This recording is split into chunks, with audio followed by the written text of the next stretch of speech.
এই যে আমার হাতে যে চুইংগামগুলো দেখতে পাচ্ছেন, এগুলো কিন্তু এক প্রকার বিষ। আমরা কিন্তু বাজার থেকে এগুলো কিনে নিজেরা খাচ্ছি এবং আমাদের শিশুদেরকে খাওয়াচ্ছি, কিন্তু আমরা জানি না যে এটা আসলে শরীরের জন্য কতটা ক্ষতিকর। আর আমি কিন্তু আপনাদেরকে চুইংগামের মোড়কগুলো দেখাচ্ছি না, কারণ চুইংগাম কোম্পানিগুলো আমার নামে মামলাও করে দিতে পারে। তাই আমি আপনাদেরকে চুইংগামগুলো কিন্তু হাতে নিয়ে দেখাচ্ছি।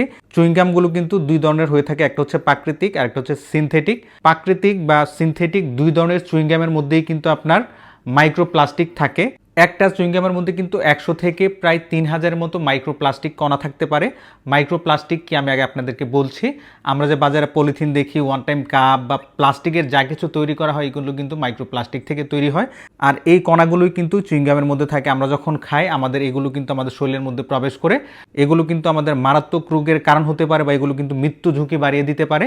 চুইংগামের মধ্যে যে মাইক্রোপ্লাস্টিক থাকে এই কথাগুলো কিন্তু আমি নিজে নিজে বলছি না, এটা কিন্তু আমি একটা রেফারেন্স আপনাদেরকে স্ক্রিনের মধ্যে দেখিয়ে দিয়েছি। আমেরিকান কেমিক্যাল সোসাইটির সম্মেলনের মধ্যে কিন্তু কয়েকজন বিজ্ঞানী আপনার এই বিষয় নিয়ে আলোচনা করেছে। আমি আপনাদেরকে বলবো অবশ্যই আপনারা টাকা দিয়ে জিনিসপত্র কিনে খাওয়ার আগে চিন্তা করে খাবেন যে আসলে এটা কি আপনার শরীরের জন্য কতটা উপকার বা কতটা ক্ষতি করছে। নিজের টাকা দিয়ে বিষ নিজেও খাবেন না, নিজের সন্তানদেরকে খাওয়াবেন না, পরিবারের কাউকে খাওয়াবেন না।